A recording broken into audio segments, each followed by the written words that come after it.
Hello all and welcome to the Damage Report. I'm John Idarola, your host, joined as always on Fridays by Brett Erlich. Brett, how's it going? You know, it's one of those days, John, where so much is happening, but I'm trying to keep it together. A huge dance card for later on today that will take us into the evening hours. I'm really excited. A dance card? You know, my dance card is full. I've got this, we got new things happening. We've got Game Busters later on. We're gonna play some Jackbox games. Nice. You know, there's a lot on the docket. Okay, I've heard of dockets. I've never heard of a dance card. Well, you obviously didn't attend many promenades in the early 20s. I guess I did.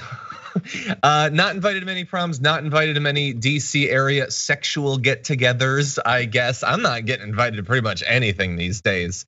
But I am glad to have you here. We invited you and you showed up, and that's important for a couple different reasons. First of all, because over the course of the next 90 minutes or so, we're gonna be going through, I gotta stop saying that, because on the podcast, they'll then think that it's 90 minutes, but it's not. Through the course of the rest of the show, we're gonna be talking about a lot of different stuff, including some fascinating and potentially worrying developments in Ukraine. We've got the House actually getting off their asses and doing something, so that's fun. Donald Trump acknowledges supporters from Gays for Trump.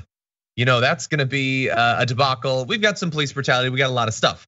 And so I'm excited to have you there for that. But also, I need an extra pair of hands to take out the garbage people of the week. I got a fun one. I was able to make it kind of environmental, actually, which is fun. And I'm excited to find out who yours is, Brett. But while we do have a lot to talk about, and definitely get in there, hit the like button while the hit the like buttoning is good. We also want to acknowledge first, this happened right before the show, so we don't have a prepared thing. And I actually kind of talked about it on the pre-show, which we do every day on YouTube before the full show.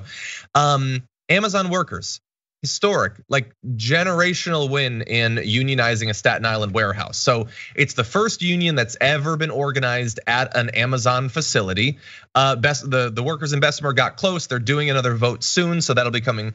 And we knew coming into today that the vote was looking good, but they wrapped it up pretty quickly this morning. And so the unionization has happened. I saw, I didn't see the quote attributed, but at one of the like sort of celebrations, one of the workers was quoted as saying, "I'd like to thank Bezos for going to space, because while he was up there, we were down here organizing a union." So, and of course, we know that they spent like over $4 million over the last year specifically lobbying to stop unionization. So pretty big win, Brett. Very big win.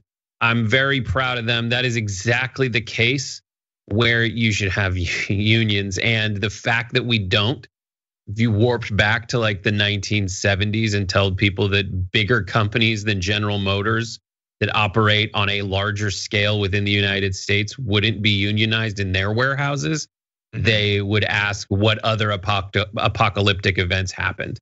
And then anyone who goes and complains to you that this might raise prices elsewhere, it's like, well, the cost of living wasn't getting any more affordable anyway, because while basically people weren't getting, the amount of money consolidated in the hands of the wealthy was going up, but relative to just a pretty manageable inflation, the income for workers on this scale was going down, or staying the same, which might as well be going down.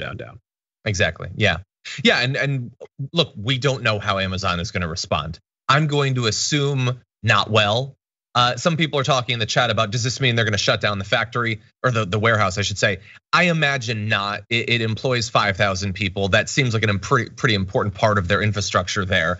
And they have to be looking around the country and seeing the trend. Shutting down one warehouse, I assume, isn't gonna stop this. But it's understandable that people are worried about how a massive corporation like this that has operated under a philosophy of no holds barred and fighting against unionization, God only knows what they would do. And we know, by the way, grocery store chains here in Southern California have shut down multiple stores for similar sorts of things. So it's not impossible, but we're gonna see how they'll respond and how other workers at Amazon and other massive corporations will respond. We've already had a lot of great both strikes over the past year, as well as Starbucks stores unionizing. So yeah, and look, people are pointing out that Walmart has shut down stores for trying to unionize. We'll see. It's a very high profile thing. There would be more cost than there has been in the past for that sort of action. but we will have to wait and see as this develops.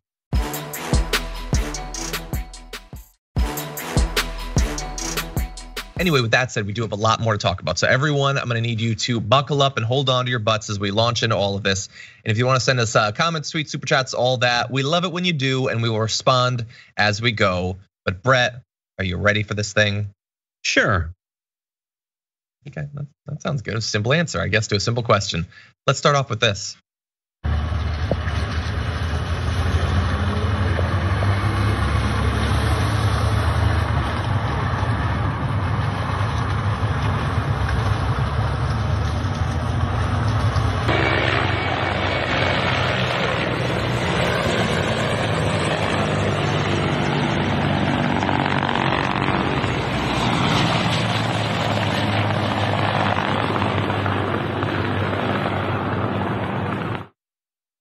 Now, what you just saw was footage of an oil facility burning and footage of helicopters. We can't say for sure that we know exactly what is happening in those videos, but we do know what they're alleged to be about. And you might think, well, that's all very typical. Russia invaded Ukraine. There's been any number of different strikes. But the thing that is very notable about this is that was not footage, if you believe it, from inside of Ukraine. That was outside of the Ukrainian borders. In fact, a Russian politician wrote on Telegram that 2 Ukrainian helicopters launched an airstrike on a depot in the Russian city of Belgorod, located 24 miles north of the Ukrainian border. So if this is what they are saying it is, inside of Russia and giving sort of cagey answers on the Ukrainian side, but we're gonna go through all of it, this would be the first time that the Ukrainian military has struck back against Russia outside of their own borders. So one of these videos was posted by a semi-official Ukrainian military account with the caption, "Ukrainian aviation at work in Belgrade." So I don't consider that confirmation, especially because a representative for Ukraine's army earlier told a newspaper that the attack could be a false flag operation to justify further violence against Ukrainians, which is not difficult to imagine, Brett. But I don't know, like, we can't trust the Russian politicians saying that it happened. Ukraine has, I could understand reasons why they would want to claim it and what reasons why they wouldn't want to claim it. It's not impossible that it could be a false flag. It's one facility, a little bit of footage of helicopters. What do you think? Reporting live from the fog of war is everyone not caring what actually happened, is my take on what's happened. No, obviously you care. And this is definitely one of those, it's more of a diagnostic situation for all intents and purposes than anything I can report on with confidence personally, and I'll only speak for myself. So let's break it down. There's a lot of people who are gonna say this is not a false flag operation, who will then claim wild other things are false flag operations with just the same amount of evidence. Aside from that, it is hilarious if Russia gets mad at a country for invading it. Like, if this is a strike from the Ukrainians on the Russians, and the Russians are mad because there has been a military strike on their soil, to complain too much about that would be just a huge demonstration of a lack of self-awareness. I think that is hilarious, because in the meantime, they're invading another country, and pretending it's otherwise is disingenuous and cynical. Yeah, 100%. I expect that will be their approach. Non-consistent though it might be, it's very much, it's the international equivalent of the, like, what does Jank always say about the time he was wrestling the guy? And then the guy tapped Mr. Jamaica. And then, no, not that. And then he was like, "Why are you hitting me? Why are you hitting me?" "Well, you were on top of me. I get to hit back at some point."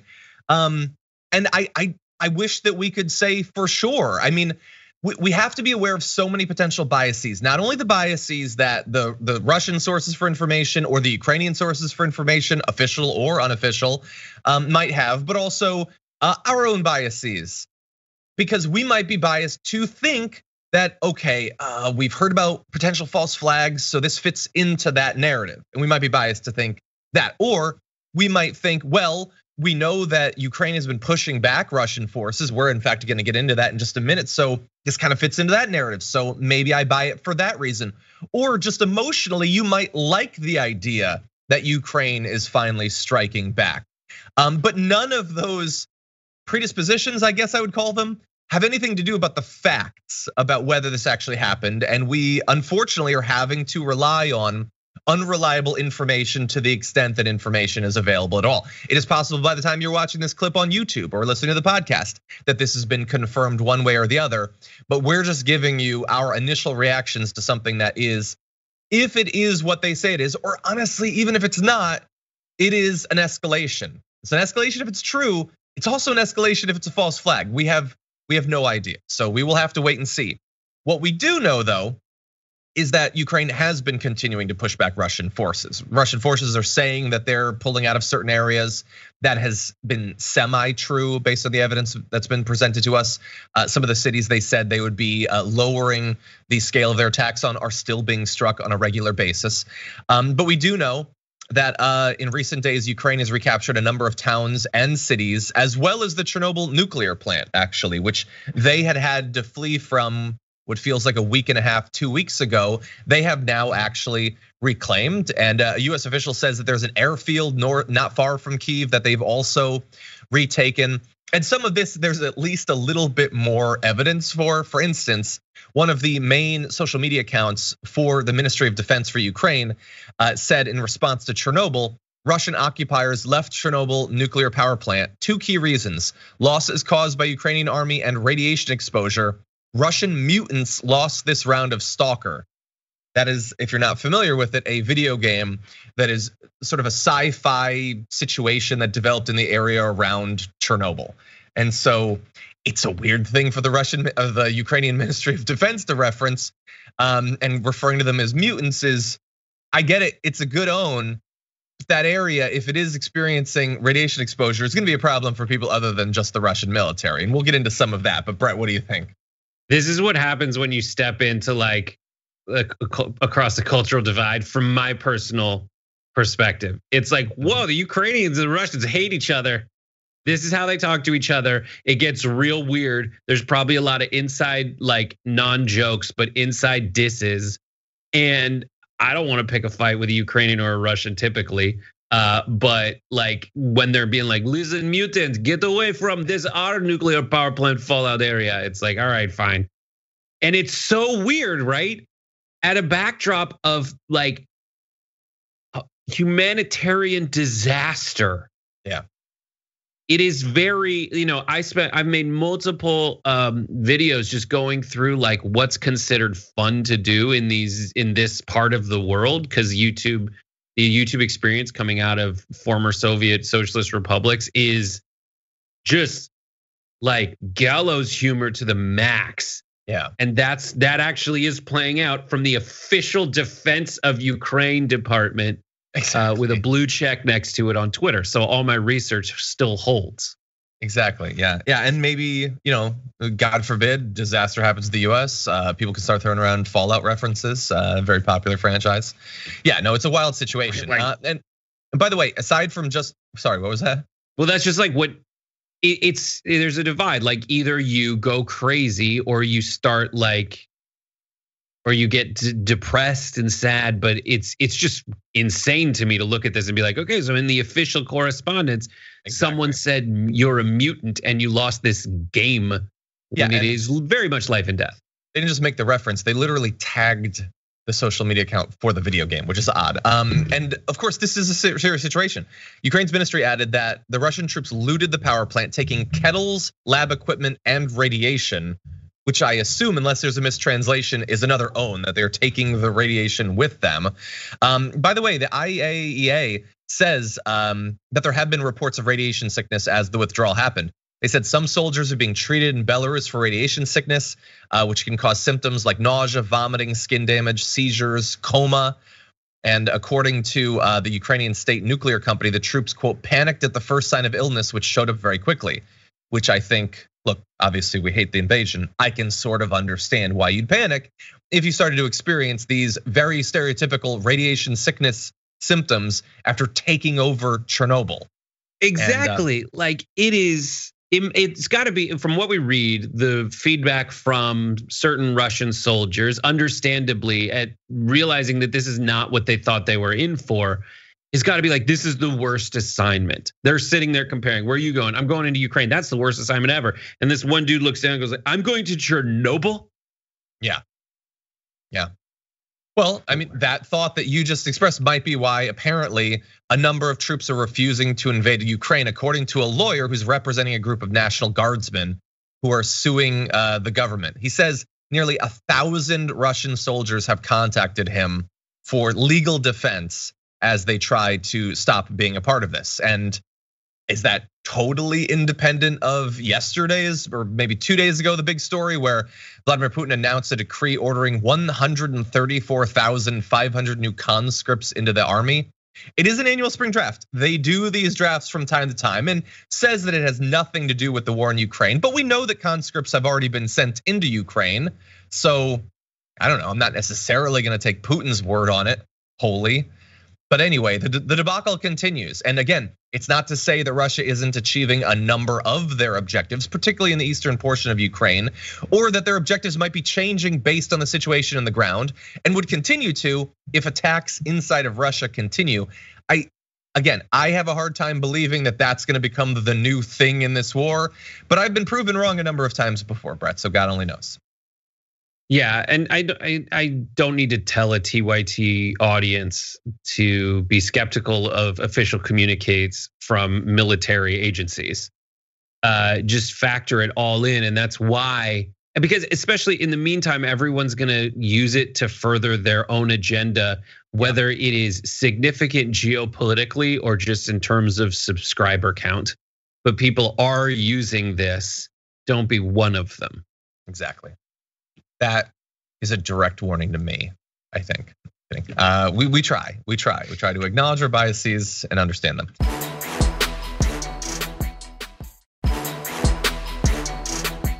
I want to jump into something very different though. So let's reset for a sec with this bonkers video. Invaded Ukraine last month. The most highly credentialed people in the world seemed stunned by it. And that was not very reassuring to the rest of us. Quote, it was a shock to many of the leading experts and policymakers in the United States, Europe, and even Ukraine. So now is the moment to ignore the people who've been consistently wrong and instead listen carefully to the people who've gotten it right in the past, the ones who saw the Ukraine war coming and said so out loud. Those are the people you should be listening to, and one of them is Nigel Farage. That's a hilarious ending, but his overall point is don't listen to people who got it wrong. They can't be trusted. That's been demonstrated. Instead, listen to people who got it right. Don't listen to people who get it. Don't take advice, for instance, from people who got it wrong. Don't take advice about who to listen to from people who got it wrong. You know where this is going? Like Tucker Carlson, obviously. On the March 3rd edition of the show, in the literal transcript, he says, we've been taken by surprise by the whole thing. Now, that's fair. I said the same thing. Many people have. He goes on to do a version of what we did, saying we're not the only ones who were, but we are willing to admit it. The only thing more embarrassing than being wrong in your estimates is pretending that you weren't. Well, I would like to do a slight variation on that. One other thing that's really embarrassing is initially not pretending that you weren't, but then like after 3 weeks go by, you look around and say, does anyone remember that I was wrong? Okay, I wasn't wrong. Listen to me, I know what's going on. No, it's perfectly fine to admit that you were surprised. Most people were, because it's a crazy thing to invade a sovereign nation. It was an insane thing. But now he wanted the credit for admitting he was wrong, and now he wants the rep. He wants everyone to trust him. He doesn't want you to trust. Again, it's most of Fox is about stripping away any respect for expertise, any respect for research, analysis, any of that. It's all about trusting pundits. No, that is not how you should live your life. Certainly not about foreign policy. But you know who said that they was gonna get invaded was Biden. So Tucker just told you to listen to the Biden administration. Next question. Exactly. Like, I don't want to be the person who's credit. I don't want to admit that when it was coming down to the wire on this thing that I was wrong and I didn't think that Putin would invade. I thought there was a neutrality that was established for the future of Ukraine, and that was it. Yeah. And that's why there was saber rattling. I was wrong. You know who was right? And I hate to say it, was the Biden administration, who sounded war drummy, war hockey, gallows. It's very glass is half empty. But I think the only glass we need to be considering right now is handing Tucker Carlson a warm glass of shut up juice. I appreciate the old reference. By the way, we do care about whether you are right or wrong when you make claims. And the issue is that in the media, all too often, you can say whatever crazy thing you want and people just forget. You might remember, it's ancient history at this point, but try to follow me. There was this theory about biolabs. What, nobody's even talking about that anymore. Isn't that weird? And now some are claiming that they didn't say the things that they did. Take a look at this. Amazing work, by the way, here by Media Matters. Secret biolabs? Like the secret biolabs Ukraine definitely doesn't have? Not only did the administration fund these secret biolabs in Ukraine, military biological programs are under development in Ukraine financed by the US Defense Ministry. So yes, we're funding secret biolabs in Ukraine. Has there been a relationship between the US Pentagon and a bioweapons facility in Ukraine? Biological weapons, why would Ukraine have bioweapons? We would assume, because you all but said it, that there's a military application to this research, that they were working on bioweapons. We never alleged the United States was making bioweapons. We don't know that. We found out from a separate source the obvious, which is some of these are bioweapons, of course. So, geez, a lot can happen over the. So, obsessive coverage for a couple of days, believing whatever any random person on a right-wing forum says about bioweapons, and then gleefully reporting it to get people fired up to think that Ukraine is equally morally culpable when it comes to this war. Then 2 weeks later imply that we never implied that we knew anything. We were totally neutral in the whole thing. And then 2 weeks after that, just go back to claiming that it was true. Like just test the weather, test the temperature every day, and just make, whatever's popular now. That's what I believe. And if it becomes unpopular, I'll change my view. People need to develop not only critical thinking skills generally, but trying to have a little bit of kind of like news institutional memory. Remember the things that people focused on, and remember whether they gave you caveats at the time or if only in hindsight. You know how on this show we talk to our audience like they're human beings? On Fox, it's not like that. On Fox, it's always a kids show, or they're talking to people like when you go to visit a retirement home and you're like, "Hey, Grampy, how are you doing? Are you getting all the juice you want? Are they being good?" That is how Fox News talks to its audience from the butt crack of dawn until the end of their primetime lineup. Yeah, 100%. And what they're banking on is memories that last as long as goldfish memories. And it's just like everybody's doing. It's this confirmation bias. They go through and they look for what will benefit them, and that's the only truth. Anything that refutes it, either they stop reporting on what they got wrong, or they just pretend they never reported on what they got wrong, and they move right ahead because apology is weakness.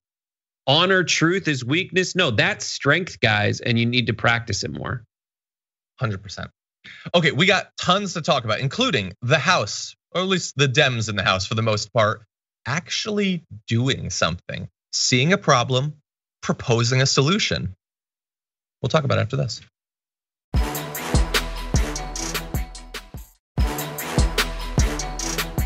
We've got other people ruining the stuff that's gonna be in this block. But first, kind of good news, at least briefly, starting with this video.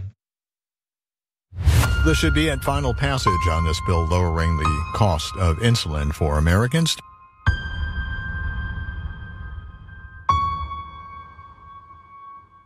On this vote, the yeas are 232, the nays are 193. The bill is passed.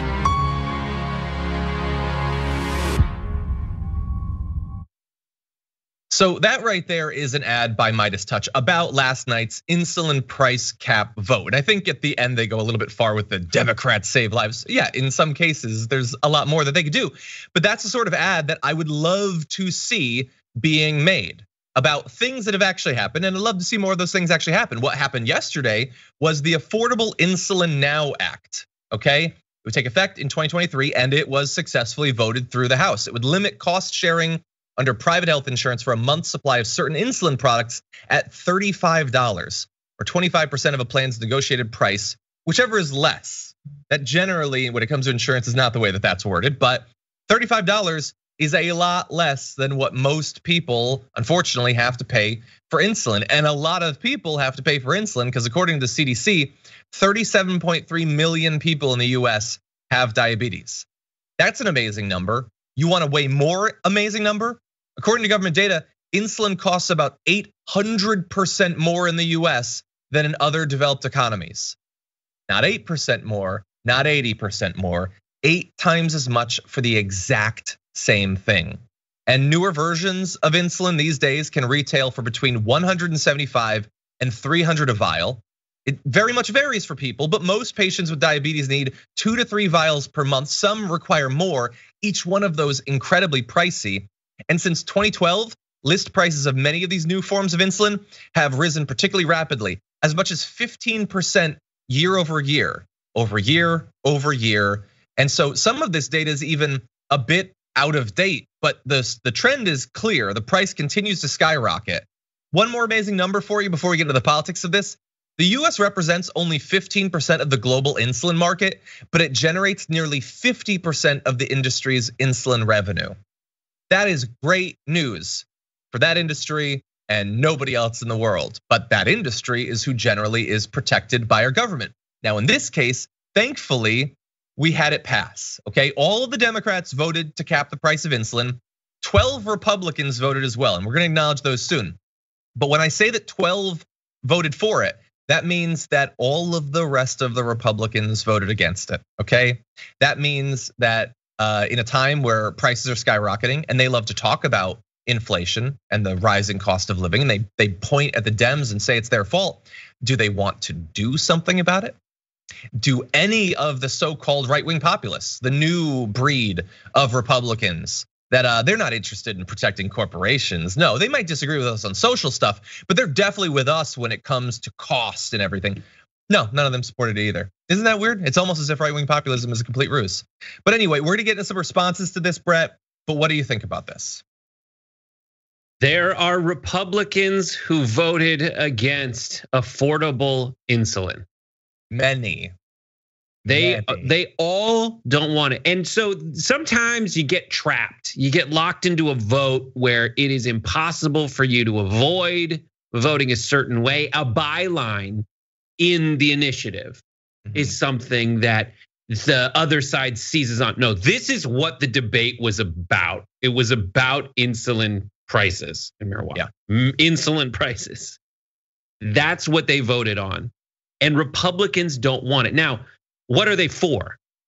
If you ask them, they're against government intervention on stuff like this. Kind of let it go, let it do where it is, because this is America, and America yields the best systems and the best results the world over. Well, I hate to burst all of their pharma bubbles, but it does not. I've looked at the responses to tweets in this category today, and it's all like, oh, insulin should be free. That's another free thing that no one's gonna pay for and we can't afford. It's like, I hate to break it to you, but other countries serve it up for free. Yeah.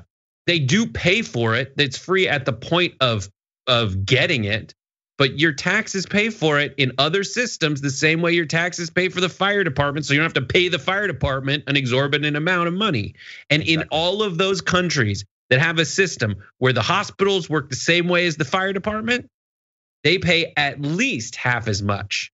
Yeah. They basically pay half as much per person for medical coverage in general, half as much, and they live longer. So our system does not yield better results. It is not a better system, and we need to pivot to one that is better than the one we have. Exactly, yeah, and in the end, the people living in those countries, oddly enough, are happier in general terms than people living here supposedly in the better system. So we get to decide, what sort of representatives do we want? What sort of government do we want? And you have some pretty clear alternatives in this case. You have people like Ilhan Omar, who notably voted to cap the price of insulin, saying House Republicans voting against lowering the cost of insulin, which is a life-saving drug, and it's something every member of the media should be asking them about. Republicans have been hammering Democrats on the rise of prices on things like gas and asking us to do something, but in reality, they really don't want us helping everyday Americans. They love screaming about problems and not coming up with a single solution. They have no agenda. And then on the other side, you have Republicans. who, seeing the skyrocketing cost of insulin, defend the ever increasing profits that the pharma companies are making off insulin with comments like in this video. Today is the government fixing the price on insulin.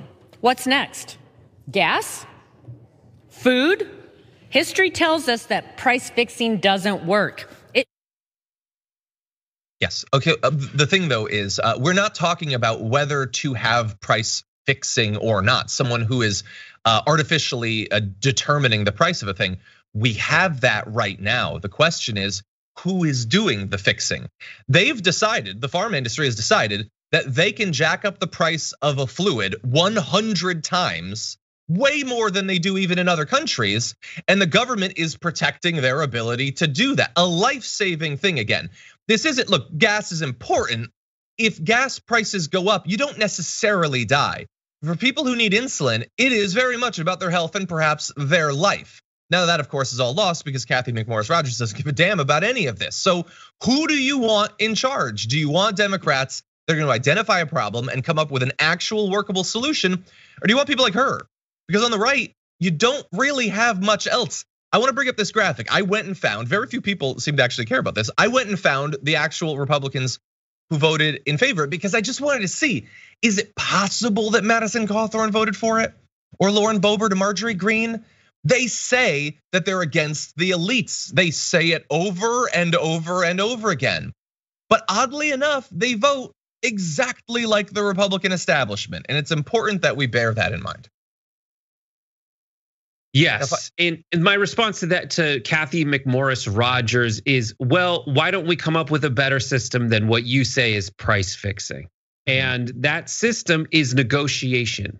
Yeah, they're against negotiating drug prices. Now, their God King is Donald Trump, who did the art of the deal, who would probably argue to find the best means by which to lower prices through negotiation.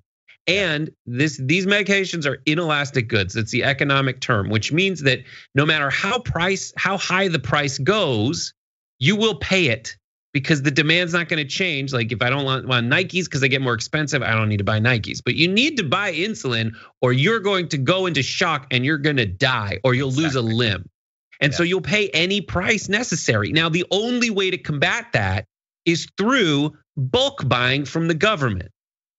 And so that is the solution that everyone else uses that works, that is the reason other countries pay less in drug prices than we do. And the Republicans are against it because they are for packing the pockets of big pharma. Exactly.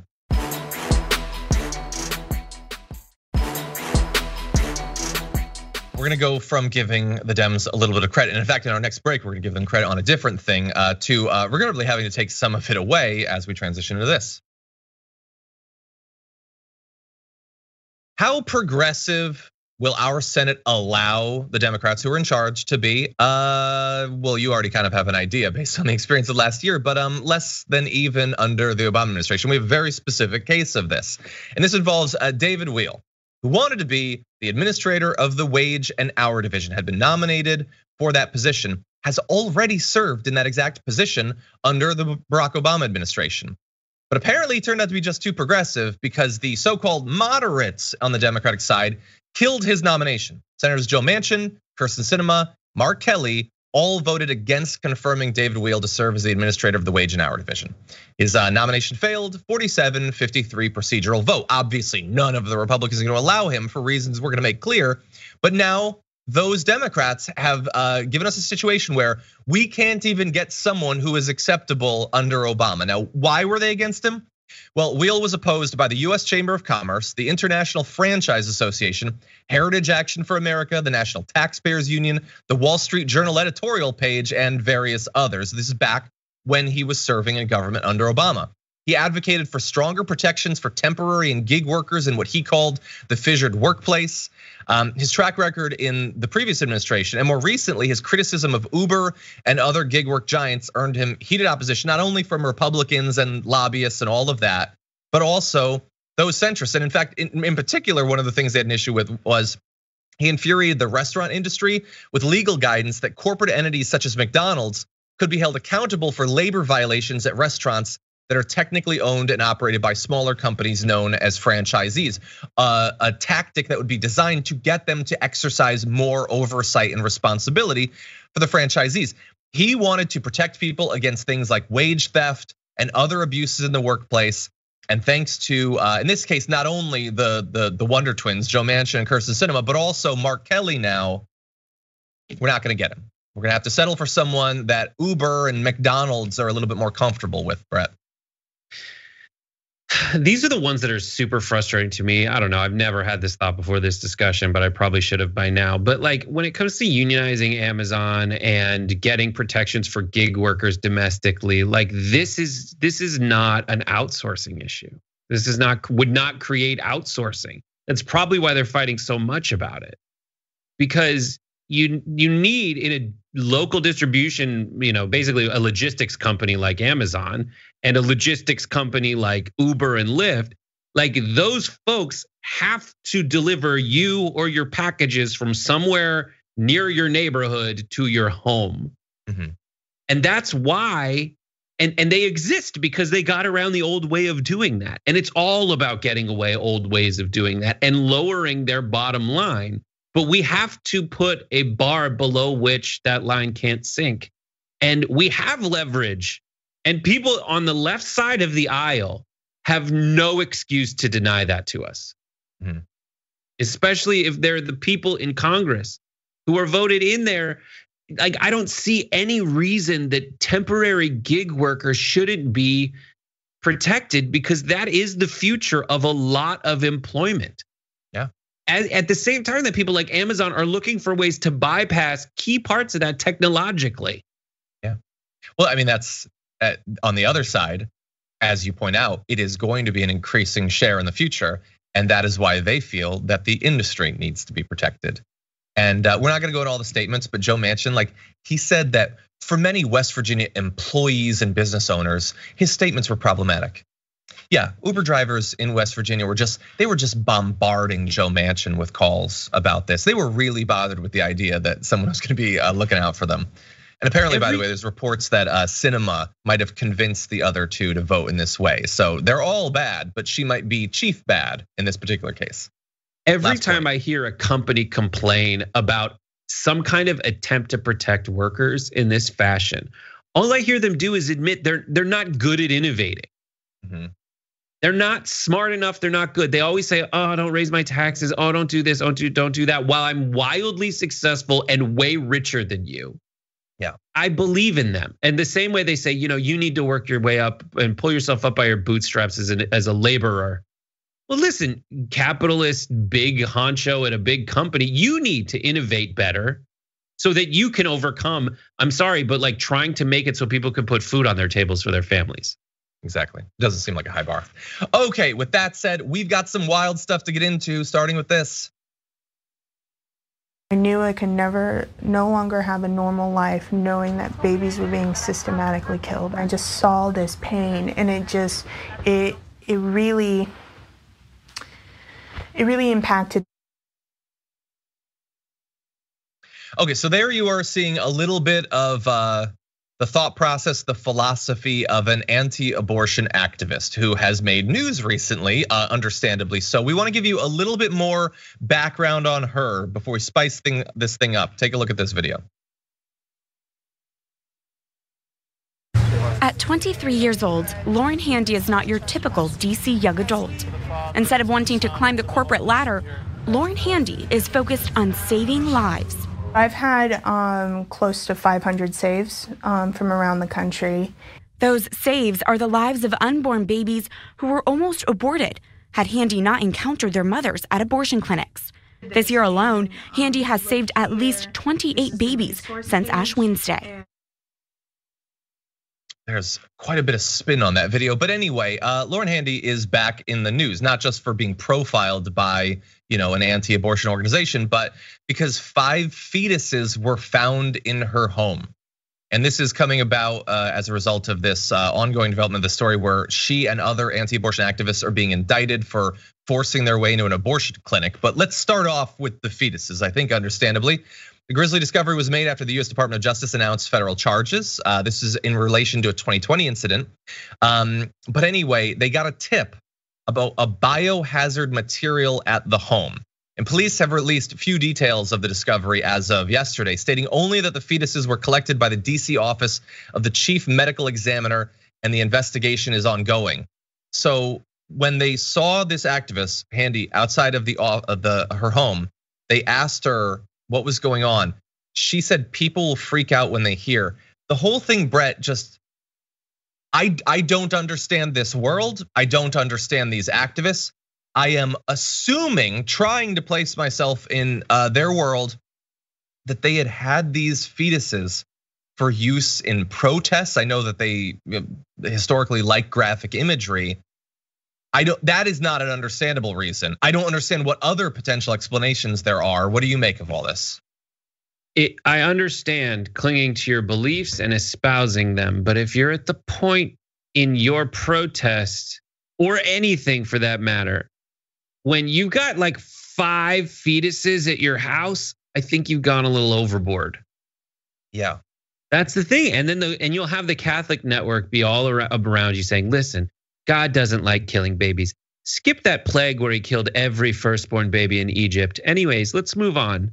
She's really saving lives. She talks about it. She talks about stealing freedoms from women that she doesn't agree with. Like she's playing hockey, like she's Henrik Lundqvist saving goals. Like insane. Absolutely insane. And along the way, by the way, as they're now facing these charges over like lying to clinics to force their way in, injuring a nurse while doing so. All of the details are available. BuzzFeed had a great write-up on this if you want to know more, but they're now facing up to potentially, I'm sure they won't get it, but up to potentially 11 years for forcing their way in to try to barricade access to this. Again, they would pretend that this is about protecting life or whatever. No, this is about forcing their worldview on other women, trying to scare them either because of like potentially being filmed or literally fearing for their own lives from exercising their rights. But I didn't want to just leave us on the bad news. I want to get to a little bit of good news and let you know that while a number of states, as we've profiled in many videos, are passing incredibly radical anti-abortion legislation, other states, blue states, are trying to set themselves up as sanctuaries for women's reproductive rights. For instance, on March 22nd, Gavin Newsom signed a bill that eliminated out-of-pocket costs for abortion as part of the state's efforts to increase accessibility to reproductive care. So that's California. In February, Vermont's House of Representatives approved a state constitutional amendment that would guarantee personal reproductive liberty. That's going to go before voters in a referendum in the elections in November this year. Colorado on March 24th passed the Reproductive Health Equity Act, which would give people the right to choose whether to have an abortion or continue a pregnancy. It explicitly states that fetuses, fertilized eggs, and embryos do not have independent rights under Colorado law. Illinois also passing legislation as well. So this is important for people living in these states. It's important to protect against efforts to pass laws like we've seen in Missouri and Idaho and Texas and other states in these blue states, but also more and more women in these red states are going to need a place they can go to get expedited, affordable access to exercise their rights. And so this is not enough, by the way. This does not mean that the Democrats federally are off the hook. They don't need to do anything, or that people, activists, and elected representatives in these red states don't have to fight back against this. But at the very least, we have some places where people will still be able to exercise their rights that they've had since before they were born. Good. Yes. Okay, and we will see. Hopefully, you'll see more bills like this coming forward.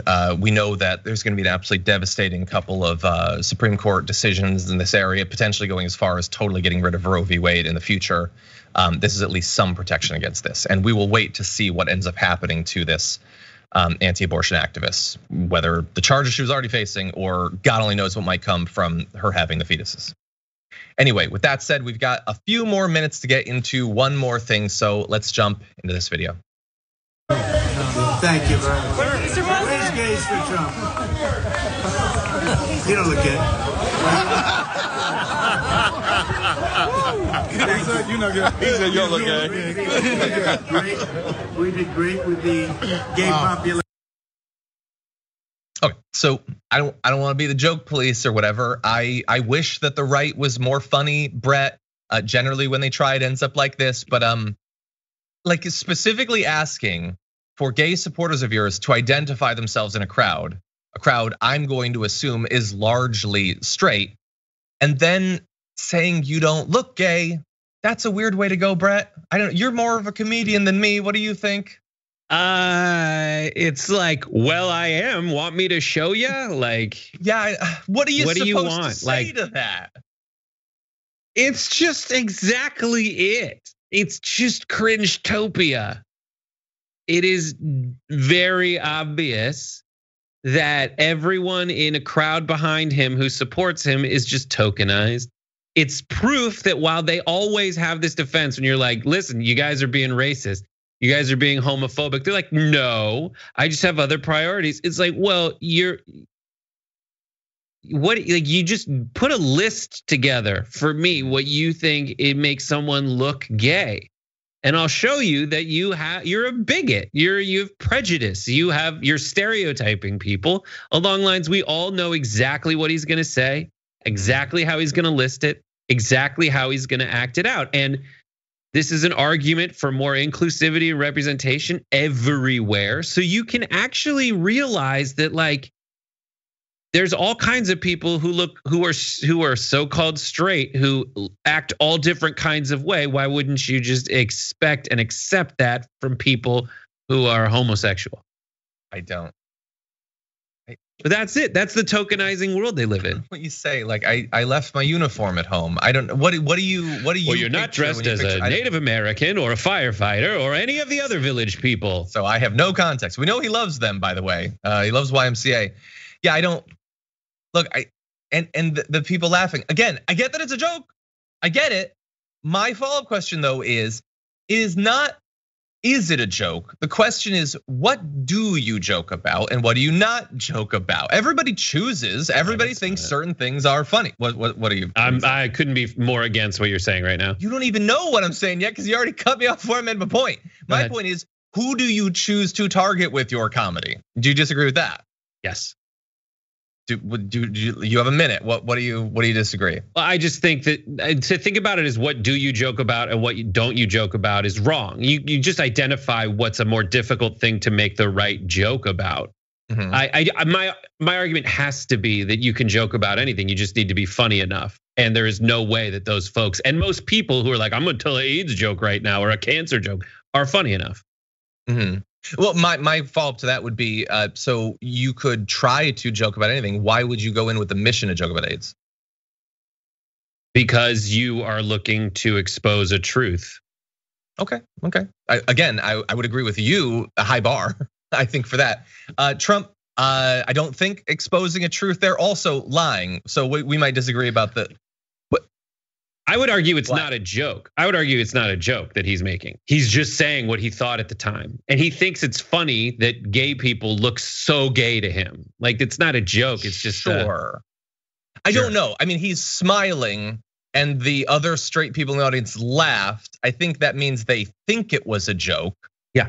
But again, sometimes jokes are founded in truth. He clearly has bigoted, biased views. But anyway, I want to make sure that we get to the truth is he said he did very well among the LGBTQ community. I just want to make sure that people know that was not actually true. It was something like 81-14, depending on what poll you look at. And so anyway, it's just, you can and should and will support whoever you want, including people who might be incredibly bigoted against your own community. That is totally your own right. Could they not at least try to be a little bit welcoming of the people who cross over against all odds? But they apparently don't feel that they need to. Anyway, with that said, we have no more time in our first hour. We do have more coming though on the other side of this break. So stick around. We'll be back in just a few.